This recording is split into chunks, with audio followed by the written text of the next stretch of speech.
स्वागत है आप सभी का गायत्री पीजी कॉलेज सांचौर की ऑनलाइन क्लासेस में। हम लोग बात कर रहे हैं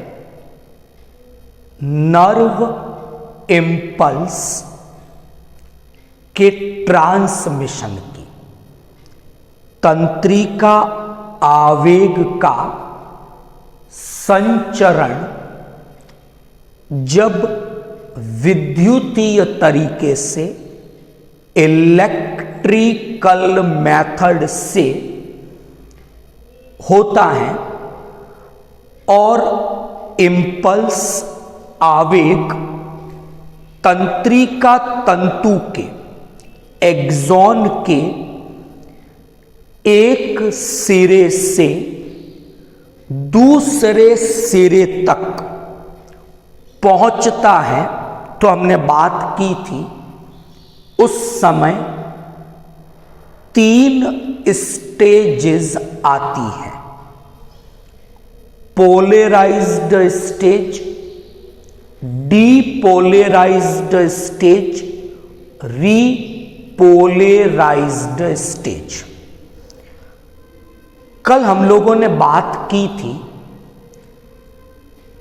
पोलराइज्ड स्टेज की और कल पर्टिकुलरली हम लोगों ने फोकस किया था कि जब एक्सॉन तंत्रिका तंतु की जो झिल्ली है, एक्सोलेमा है, वो पोलराइज्ड स्टेज में होती हैं, यानी जब वो विश्राम अवस्था में होती हैं तो उस समय RMP रेस्टिंग मेम्ब्रेन पोटेंशियल, विश्राम कला विभव, ये उपस्थित होता है।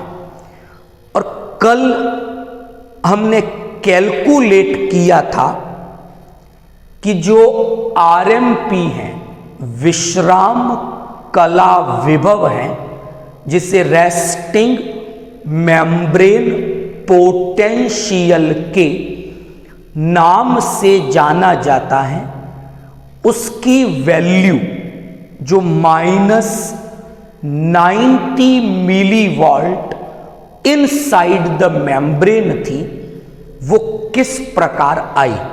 तो कल का वीडियो आप देख सकते हो, उसमें हमने डिस्कस किया था सोडियम पोटेशियम आयन का कंट्रीब्यूशन और बात की थी सोडियम पोटेशियम लीक चैनल की और बात की थी सोडियम पोटेशियम ATPase पंप की।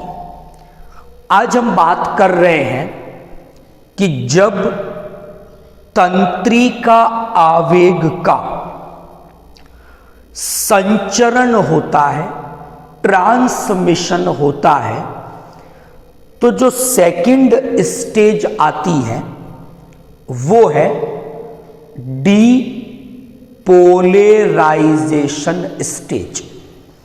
अगर थोड़ा सा प्रीवियस लेक्चर आपको याद है तो वहां हमने बात की थी कि जब डीपोलराइजेशन होता है तो तंत्रिका तंतु की जो झिल्ली है, एक्सोलेमा जो है, उस पर आयनों की व्यवस्था उल्टी हो जाती है। उल्टी का मतलब है पोलराइज्ड स्टेज में मेम्ब्रेन के भीतर की ओर नेगेटिव चार्ज था। अब क्या होगा, डीपोलराइजेशन स्टेज में मेम्ब्रेन के भीतर पॉजिटिव चार्ज होगा।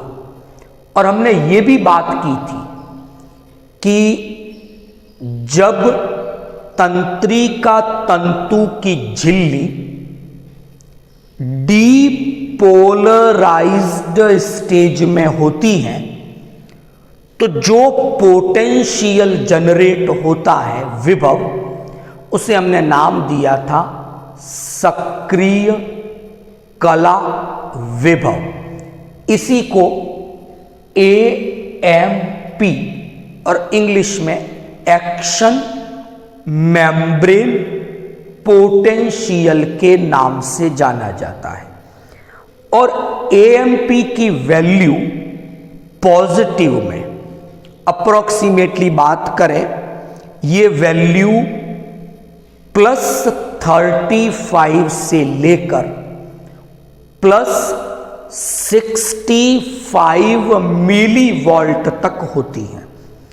तो आज हम लोग बात करेंगे कि पोलराइज्ड स्टेज में जो RMP था -90 मिली वोल्ट, क्या कारण हुआ कि जब मेम्ब्रेन डीपोलराइज्ड स्टेज में आई तो वो पोटेंशियल चेंज होकर +35 टू +65 मिली वोल्ट यानी AMP में चेंज हो गया।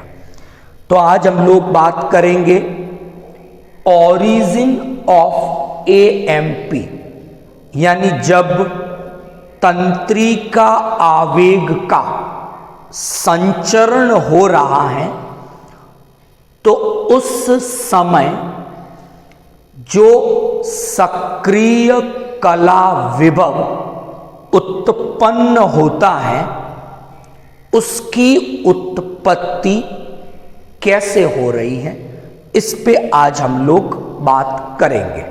ओके, तो यहां पर जिन चैनल का इस AMP के ओरिजिन में कंट्रीब्यूशन है, योगदान है, उन चैनल्स का नाम है वोल्टेज गेटेड सोडियम चैनल।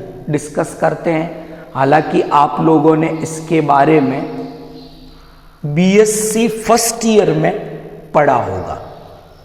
तो पहले मैं डिस्कस करूंगा चैनल क्या है। नंबर 1, जो चैनल है ये प्लाज्मा झिल्ली जो है, कोशिका झिल्ली जो है, उसमें उपस्थित पोर्स है, छिद्र है, और इन छिद्रों से होकर उपयुक्त आकार वाले आयन अणु ट्रांसपोर्ट यानी झिल्ली के एक ओर से झिल्ली की दूसरी ओर परिवहित हो सकते हैं। लेकिन मोस्ट ऑफ जो ये पोर्स हैं, ये जो छिद्र हैं, ये परमानेंटली ओपन नहीं होते, इनके पास गेट होते हैं। यानी जब ये गेट ओपन होते हैं केवल तभी आयनों का, अणुओं का ट्रांसपोर्ट संभव हो पाता है। हम यहां उन चैनल की बात कर रहे हैं जिनके गेट वोल्टेज में परिवर्तन के कारण बंद होते हैं और खुलते हैं, इसलिए इन गेट का नाम है वोल्टेज गेटेड चैनल। और हम पर्टिकुलरली बात करते हैं सोडियम चैनल की, यानी ये पर्टिकुलर पोर केवल सोडियम के ट्रांसपोर्ट के लिए सेलेक्टिव है। नंबर 2, ये परमानेंटली ओपन नहीं है, गेट है, और इनके जो गेट हैं उनकी ओपनिंग और क्लोजिंग वोल्टेज में परिवर्तनों के कारण होती है। यानी वोल्टेज में जब परिवर्तन आएंगे तो इनके गेट खुलते हैं, बंद होते हैं, और उसी के अकॉर्डिंग सोडियम का ट्रांसपोर्ट इन चैनल से होकर होता है। तो जो एएमपी है, सक्रिय कला विभव, एक्शन मेम्ब्रेन पोटेंशियल, उसके अंदर जो महत्वपूर्ण कंट्रीब्यूशन है वो इन वोल्टेज गेटेड सोडियम चैनल का है। यहां पर हम एक डायग्राम के द्वारा वोल्टेज गेटेड सोडियम चैनल को समझने की कोशिश करते हैं। ये लिपिड की बाइलेयर है और ये जो ऑरेंज कलर से मैंने रिप्रेजेंट किया है ये एक वोल्टेज गेटेड सोडियम चैनल है। तो हम देखते हैं यहां पर सोडियम चैनल के दो गेट हैं। एक गेट बाहर की ओर है, या ऐसा कहूं एक्स्ट्रा सेल्यूलर फेस की ओर है। दूसरा गेट अंदर की ओर साइटोसोलिक फेस की ओर है। इन दोनों गेट के नाम है। बाहर वाला गेट एक्टिवेशन गेट है, अंदर वाला गेट इन एक्टिवेशन गेट है। तो बाहर वाला एक्टिवेशन गेट, अंदर वाला इन एक्टिवेशन गेट। कल हम लोग बात कर रहे थे तो हमने ऐसा डिस्कस किया था कि बाहर सोडियम आयन की कंसंट्रेशन अंदर की तुलना में ज्यादा है। और हमने बताया भी था कि बाहर अगर सोडियम आयन के 10 मोल है तो अंदर केवल 0.1 मोल होंगे। यानी इजीली हायर कंसंट्रेशन टू अंदर की ओर सोडियम आयन की एंट्री हो सकती है। बिल्कुल सिंपल है, ये एंट्री संभव है। लेकिन एंट्री कब होगी? जब वोल्टेज गेटेड सोडियम चैनल के गेट ओपन होंगे तभी सोडियम अंदर आ सकते हैं, और जो पोटेंशियल नेगेटिव है उसको पॉजिटिव में चेंज कर सकते। एक सिंपल सी स्थिति माने कि जब, पहली कंडीशन मान रहा हूं कि जब जो मेम्ब्रेन है, एक्सॉन जो है, उस एक्सॉन का, तो जो एक्सॉन है जिसकी हम बात कर रहे थे, तो उस एक्सॉन के बाहर की ओर सोडियम ज्यादा, अंदर की ओर सोडियम कम। तो सोडियम बाहर से अंदर आ सकते हैं, लेकिन केवल कब आएंगे? जब सोडियम के जो चैनल हैं उनके गेट ओपन होंगे तभी सोडियम की एंट्री हो सकती। एक पहली कंडीशन मानकर चले कि जब आरएमपी की बात करें, जो पोटेंशियल हमने कल बात की थी -90, ये कब होता है? जब तंत्रिकाओं के द्वारा कोई उद्दीपन ग्रहण नहीं किया गया है। यानी जब एक्सॉन की झिल्ली के भीतर ये वाला पोटेंशियल है -90 मिलीवोल्ट आरएमपी है, तो उस समय हम क्या देखते हैं कि जो वोल्टेज गेटेड सोडियम चैनल है इनके एक्टिवेशन गेट बंद है। तो बाहर सोडियम खूब सारे होते हुए भी अंदर एंटर नहीं हो सकते। ये मैंने बात की कि when the RMP potential is present, यानी -90 मिलीवोल्ट अगर पोटेंशियल है तो वोल्टेज गेटेड सोडियम चैनल के एक्टिवेशन गेट बंद हैं, सोडियम की एंट्री नहीं हो सकती। एक दूसरी स्थिति में सोचता हूं, मैं इसी डायग्राम में आपको समझाऊंगा कि मान लो किसी प्रकार का कोई चेंज हुआ। उस दिन हम बात कर रहे थे उद्दीपन की, आवेग की। तो उद्दीपन में हमने कहा था कि उद्दीपन एक प्रकार का परिवर्तन है, stimulus is a kind of change. लेकिन साथ में मैंने ये भी बताया था कि सभी प्रकार के परिवर्तन उद्दीपन नहीं है। तो मान लो कोई परिवर्तन हुआ और वो परिवर्तन इतना प्रभावी था कि उसने पोटेंशियल को थोड़ा और नेगेटिव कर दिया, यानी नेगेटिविटी कम कर दी पोटेंशियल की। पहले वो -90 था, अब लेस नेगेटिव हुआ, -65 घट रहा है पोटेंशियल। -90 से नेगेटिव में कमी हुई है इसके पोटेंशियल में। पहले -90 मिलीवोल्ट था, तो नेगेटिविटी में कमी हुई। तो परिवर्तन ऐसा था कि उसने पोटेंशियल को लेस नेगेटिव किया, इतना कर दिया। अगर वो परिवर्तन ऐसा कर लेता है तो वो स्टिम्युलस है, उद्दीपन है। अगर वो -90 से -80 ही कर पाता, -70 ही कर पाता, ज़्यादा नेगेटिव नहीं कर पाता, यानी नेगेटिविटी में कमी नहीं कर पाता, तो उसे केवल परिवर्तन कहते, उद्दीपन नहीं कहते। तो उद्दीपन ऐसा एक परिवर्तन है जो RMP -90 मिलीवोल्ट जो वैल्यू है उसको लेस नेगेटिव कर देता है -65 मिलीवोल्ट। और जैसे ही पोटेंशियल -90 से -65 हुआ, सोडियम चैनल के गेट जो वोल्टेज के कारण चेंज होते हैं, चेंजेस हुए, एक्टिवेशन गेट ओपन हो गया।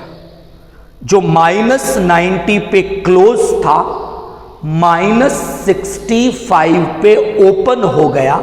मतलब सोडियम आयन की एंट्री अंदर हो सकती है बाहर से। तो खूब सारे सोडियम आयन अंदर आए, लेकिन एक्टिवेशन गेट तो खुले इस पोटेंशियल पर, इन एक्टिवेशन गेट बंद हो जाएंगे। यानी ये वाला गेट तो ऐसे खुला, ये वाला गेट ऐसे बंद हुआ। लेकिन हम क्या देखते हैं कि एक्टिवेशन गेट की ओपनिंग थोड़ी क्विक है, फास्ट है। इन एक्टिवेशन गेट की क्लोजिंग थोड़ी स्लो प्रोसेस है। तो सेकंड के 10,000वें भाग का समय मिला, उतने में कुछ सोडियम आयन अंदर एंटर हो गए। क्लियर? तो ऐसा कौन से पोटेंशियल पर हुआ? -65 मिलीवोल्ट पर एक्टिवेशन गेट की ओपनिंग, इन एक्टिवेशन गेट की क्लोजिंग। लेकिन एक्टिवेशन गेट की ओपनिंग फास्ट रिएक्शन है, इन एक्टिवेशन गेट की क्लोजिंग थोड़ी स्लो रिएक्शन है। तो इस पोटेंशियल पर ये परिवर्तन हुए और सोडियम की तेजी से एंट्री हुई। तो जब सोडियम बाहर से अंदर आए तो जो ये पोटेंशियल नेगेटिव था अब पॉजिटिव में कन्वर्ट हो जाएगा, क्योंकि सोडियम की एंट्री हुई, पॉजिटिव चार्ज की एंट्री हुई।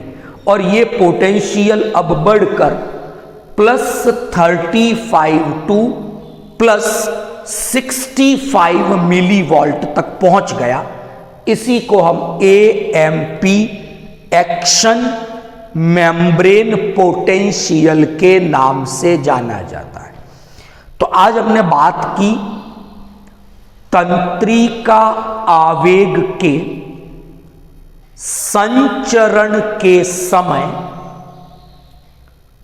AMP की सक्रिय कला विभव की, जो कि डीपोलराइज्ड जो स्टेज है उस समय का पोटेंशियल है। और ये AMP किस प्रकार उत्पन्न हुआ, इसकी उत्पत्ति में वोल्टेज गेटेड सोडियम चैनल का क्या योगदान है, ये चैनल किस प्रकार अपना काम करते हैं और किस प्रकार ये +35 मिलीवोल्ट से +65 मिलीवोल्ट तक पोटेंशियल को उत्पन्न कर देते हैं। तो यहां एक डायग्राम के द्वारा हमने वोल्टेज गेटेड सोडियम चैनल की संरचना को समझा और बताए कि इसके 2 गेट हैं, एक्टिवेशन गेट, इनएक्टिवेशन गेट, और किस प्रकार वोल्टेज में परिवर्तन के कारण ये एक्टिवेशन गेट और इनएक्टिवेशन गेट ओपन होते हैं, क्लोज होते हैं और सोडियम के ट्रांसपोर्ट को रेगुलेट करते हैं और एएमपी एक्शन मेम्ब्रेन पोटेंशियल सक्रिय कला विभव के निर्माण में अपना योगदान देते हैं। कल हम बात करेंगे जब रीपोलराइजेशन की स्टेज आएगी, पुनः ध्रुवण अवस्था और वापस आरएमपी पोटेंशियल उत्पन्न होगा, तो उसमें किसका कंट्रीब्यूशन है, कल हम वो बात करेंगे। वीडियो को ज़्यादा से ज़्यादा लाइक शेयर करें। आपकी कोई प्रॉब्लम है आप कमेंट बॉक्स में कमेंट कर सकते हैं। Thank you all of you.